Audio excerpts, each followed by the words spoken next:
मेरे प्यारे भाई और बहनों, एक्सप्रेस वे का नाम द्वारका, जहां ये कार्यक्रम हो रहा है उस स्थान का नाम रोहिणी, जन्माष्टमी का उल्लास और संयोग से मैं भी द्वारकाधीश की भूमि से हूं। पूरा माहौल बहुत कृष्णमय हो गया है।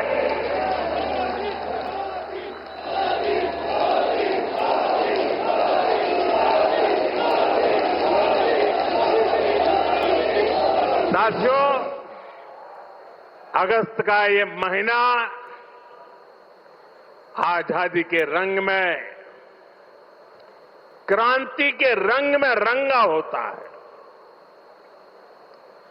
आजादी के इसी महोत्सव के बीच आज देश की राजधानी दिल्ली देश में हो रही विकास क्रांति की साक्षी बन रही है। थोड़ी देर पहले दिल्ली को द्वारका एक्सप्रेसवे और अर्बन एक्सटेंशन रोड की कनेक्टिविटी मिली है। इससे दिल्ली के, गुरुग्राम के, पूरे एनसीआर के लोगों की सुविधा बढ़ेगी। दफ्तर आना जाना,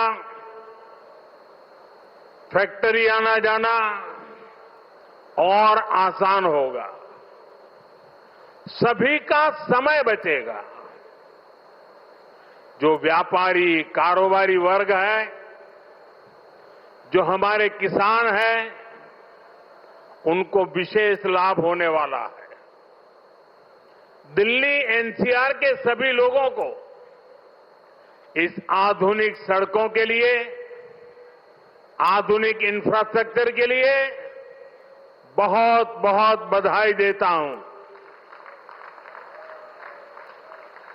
साथियों, परसों 15 अगस्त को लाल किले से मैंने देश की अर्थव्यवस्था, देश की आत्मनिर्भरता और देश के आत्मविश्वास पर विश्वास से बात की है।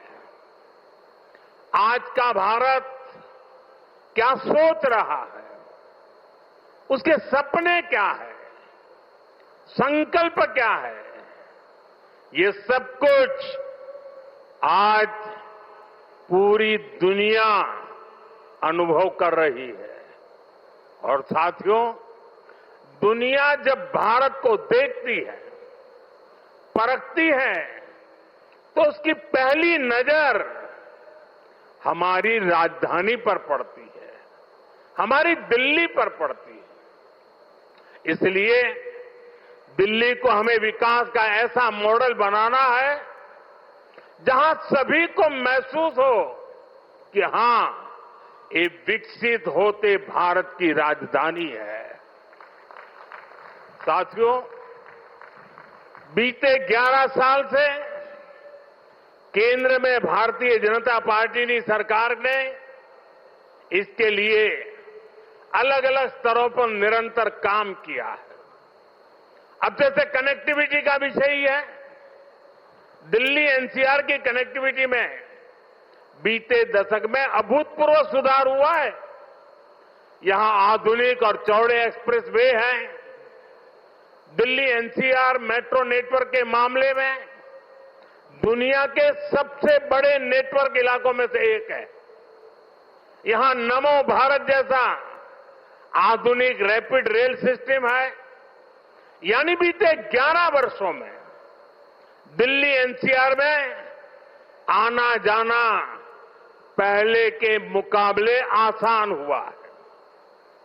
साथियों, दिल्ली को बेहतरीन शहर बनाने का जो बीड़ा हमने उठाया है, वो निरंतर जारी है। आज भी हम सभी इसके साक्षी बने हैं। द्वारका एक्सप्रेस वे हो या फिर अर्बन एक्सटेंशन रोड, दोनों सड़कें शानदार बनी है।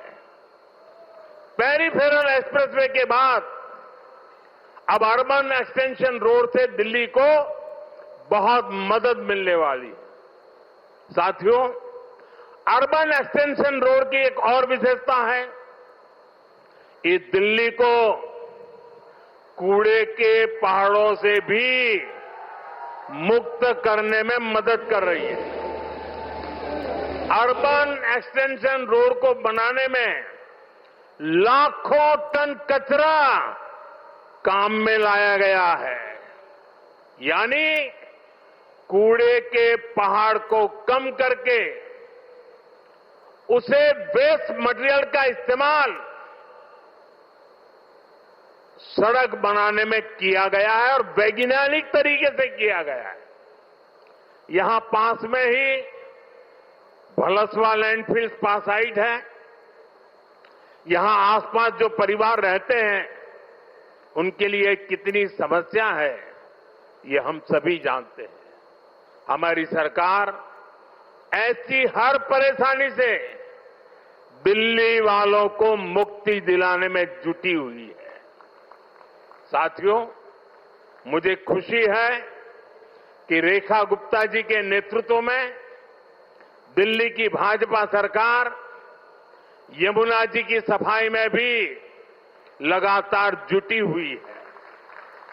मुझे बताया गया कि यमुना से इतने कम समय में 16 लाख मैट्रिक टन सील्ड हटाई जा चुकी है।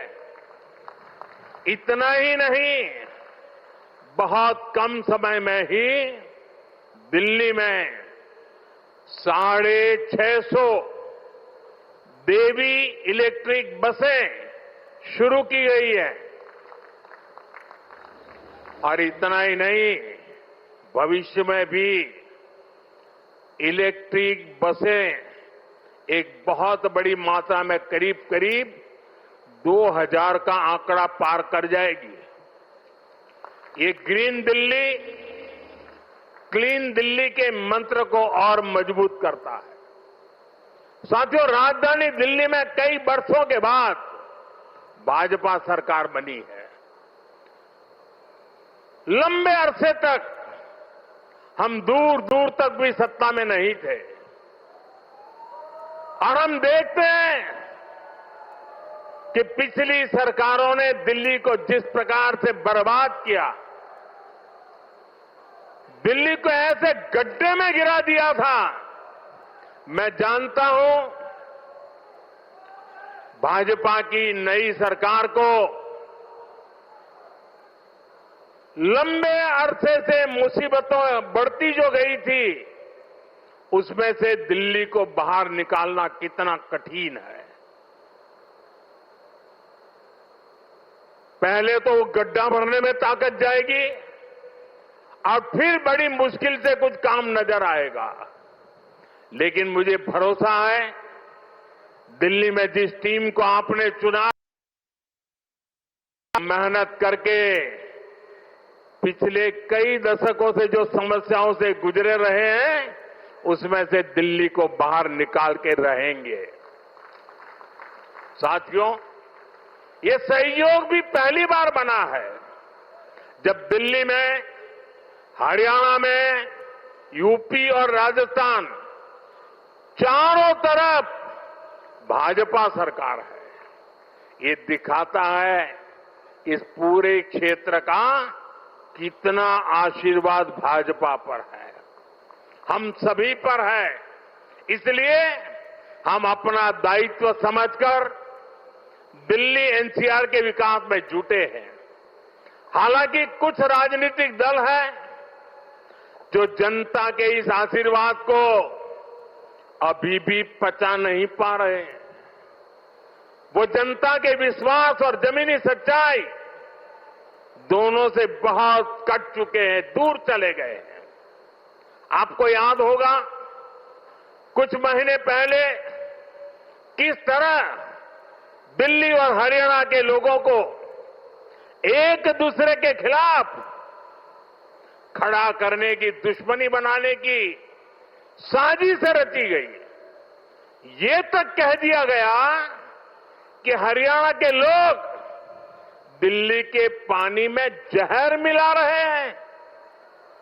इस तरह की नकारात्मक राजनीति से दिल्ली और पूरे एनसीआर को मुक्ति मिली है। अब हम एनसीआर के कायाकल्प का संकल्प लेकर चल रहे हैं और मुझे विश्वास है ये हम करके दिखाएंगे।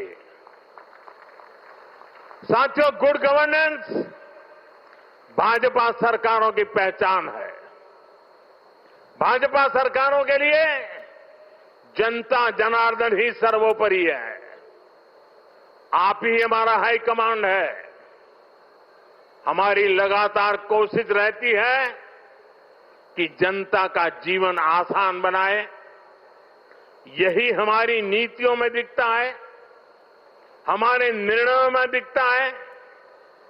हरियाणा में एक समय कांग्रेस सरकारों का था जब बिना खर्ची पर्ची के एक नियुक्ति तक मिलना मुश्किल था, लेकिन हरियाणा में भाजपा सरकार ने लाखों युवाओं को पूरी पारदर्शिता के साथ सरकारी नौकरी दी है। नायब श्री सैनी जी के नेतृत्व में ये सिलसिला लगातार चल रहा है। साथियों, यहां दिल्ली में भी जो झुग्गियों में रहते थे, जिनके पास अपने घर नहीं थे, उनको पक्के घर मिल रहे हैं। जहां बिजली, पानी, गैस कनेक्शन तक नहीं था, वहां ये सारी सुविधाएं पहुंचाई जा रही है। और अगर मैं देश की बात करूं तो बीते 11 सालों में रिकॉर्ड सड़कें देश में बनी है। हमारे रेलवे स्टेशनों का कायाकल्प हो रहा है। वंदे भारत जैसी आधुनिक ट्रेनें गर्व से भर देती है। छोटे छोटे शहरों में एयरपोर्ट बन रहे हैं। एनसीआर में ही देखिए कितने सारे एयरपोर्ट हो गए। अब हिंडन एयरपोर्ट से भी फ्लाइट कई शहरों को जाने लगी है। नोएडा में एयरपोर्ट भी बहुत जल्द बनकर तैयार होने वाला है। साथियों, ये तभी संभव हुआ है जब बीते दशक में देश ने पुराने तौर तरीकों को बदला है। देश को जिस स्तर का इंफ्रास्ट्रक्चर चाहिए था, जितनी तेजी से बनना चाहिए था, वो अतीत में नहीं हुआ। अब जैसे हमारा ईस्टर्न और western peripheral expressway, Delhi NCR को इसकी जरूरत कई दशकों से महसूस हो रही थी। यूपीए सरकार के दौरान इसको लेकर फाइलें चलनी शुरू हुई, लेकिन काम तब शुरू हुआ जब आपने हमें सेवा करने का अवसर दिया। जब केंद्र और हरियाणा में भाजपा सरकारें बनी, आज ये सड़कें बहुत बड़ी शान से सेवाएं दे रही हैं। साथियों, विकास परियोजनाओं को लेकर उदासीनता का ये हाल सिर्फ दिल्ली एनसीआर का नहीं था, पूरे देश का था। एक तो पहले इंफ्रास्ट्रक्चर पर बजट ही बहुत कम था। जो प्रोजेक्ट सैंक्शन होते थे वो भी सालों साल तक पूरे नहीं होते थे। बीते 11 सालों में हमने इंफ्रास्ट्रक्चर का बजट 6 गुना से अधिक बढ़ा दिया है। अब योजनाओं को तेजी से पूरा करने पर जोर है। इसलिए आज द्वारका एक्सप्रेसवे जैसे प्रोजेक्ट तैयार हो रहे हैं। और भाइयों बहनों, ये जो इतना सारा पैसा लग रहा है, इससे सिर्फ सुविधाएं नहीं बन रही है, ये परियोजनाएं बहुत बड़ी संख्या में रोजगार भी बना रही है। जब इतना सारा कंस्ट्रक्शन होता है तो इसमें लेबर से लेकर इंजीनियर तक लाखों साथियों को काम मिलता है। जो कंस्ट्रक्शन मटेरियल यूज होता है उससे जुड़ी फैक्ट्रियों में, दुकानों में नौकरियां बढ़ती है। ट्रांसपोर्ट और लॉजिस्टिक्स में रोजगार बनते हैं।